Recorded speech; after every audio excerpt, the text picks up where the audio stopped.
उदयनिधि स्टालिन का विवादित बयान, क्यों की बीमारी से सनातन धर्म की तुलना। आरजेडी नेता ने क्यों लिया स्टालिन का पक्ष।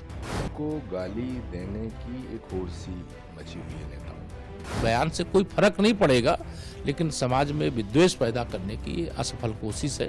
को सभी धर्म का सम्मान करना चाहिए और किसी के धर्म के बारे में किसी को टिप्पणी करने की आवश्यकता नहीं है, बिल्कुल नहीं करना चाहिए, इस बात से बचना चाहिए। हम लोगों को प्रतीक मुहावरों के अंदर जाकर के सोचना होगा।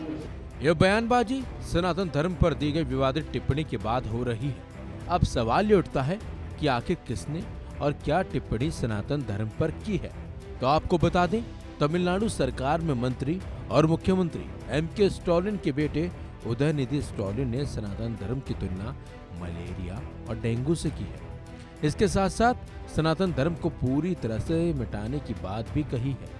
हैरानी की बात तो यह है कि उदयनिधि ने ये बयान सनातन धर्म को खत्म करने के लिए आयोजित एक सम्मेलन में दिया है, जिसके बाद अब अलग अलग राजनीतिक दलों की प्रक्रिया भी सामने आ रही है। तो उदयनिधि के बयान का सपोर्ट भी कुछ राजनीतिक दल कर रहे हैं, तो कुछ राजनीतिक दल इसका विरोध कर रहे हैं।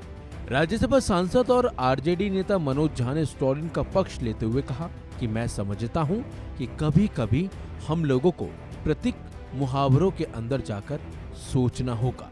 आपने सुना होगा डेंगू मलेरिया से कंपेयर। देखिए, मैं समझता हूं कि कभी कभी ना हम लोगों को प्रतीक मुहावरों के अंदर जाकर के सोचना होगा। इस देश में कबीर अगर आज पैदा हो जाए और वो दोहा पढ़ दे, जो तू बाभन बाभनी जाया अन बाट काहे नहीं आया, जो तू तुरक तुरक नहीं जाया भीतर ही खतना काहे न कराया, क्या करिएगा कबीर को? फांसी पे लटका दीजिएगा। एक हिंदुस्तान का एक मिजाज रहा है, कई लोगों की सनातन में कई सारी विकृतियां हैं। क्या जाति व्यवस्था अच्छी चीज है? क्यों सीवर में उतरने वाले की जाति नहीं बदलती है? ये सारे सवाल हैं। अगर किसी ने कुछ कह दिया तो लेके उड़ गए। कमाल की बात है भाई। तो वहीं कांग्रेस नेता आचार्य प्रमोद ने इस बयान का विरोध किया और कहा कि नेताओं के बीच हिंदुओं को गाली देने की होड़ सी लगी हुई है। देखिए, हिंदुओं को गाली देने की एक होड़ सी मची हुई है नेताओं में। और सत्य सनातन धर्म को मिटाने की कोशिशें हजारों साल से हुई हैं, लेकिन सनातन को लोग मिटा नहीं पाए। 1000 साल भारत गुलाम रहा और 1000 साल तक लगातार सनातन को मिटाने की साजिशें हुई। महाराणा प्रताप, गुरु गोविंद सिंह जी महाराज, वीर हकीकत राय, छत्रपति शिवाजी महाराज, कितने महापुरुषों का लहू शामिल है सनातन धर्म की शक्ति में।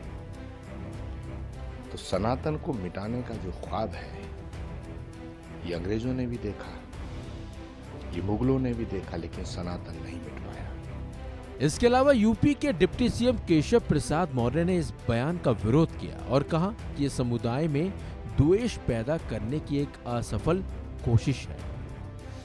देखिए, समाज के अंदर जो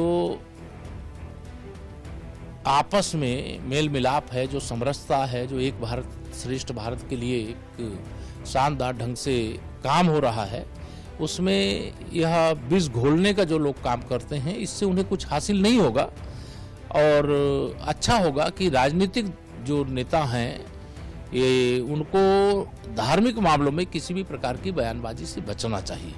ये धर्माचार्यों का विषय है, धर्माचार्यों को बैठ करके चर्चा करनी चाहिए, शास्त्रार्थ करना चाहिए, लेकिन इस प्रकार के बयान को समाज में कोई स्थान नहीं है और इस बयान से कोई फर्क नहीं पड़ेगा, लेकिन समाज में विद्वेष पैदा करने की असफल कोशिश है, जिसकी मैं कड़ी आलोचना करता हूँ। तो वहीं आप नेता संजय सिंह ने कहा कि भारत में हमें हर धर्म का सम्मान करना चाहिए और किसी को भी दूसरे धर्म पर टिप्पणी नहीं करनी चाहिए।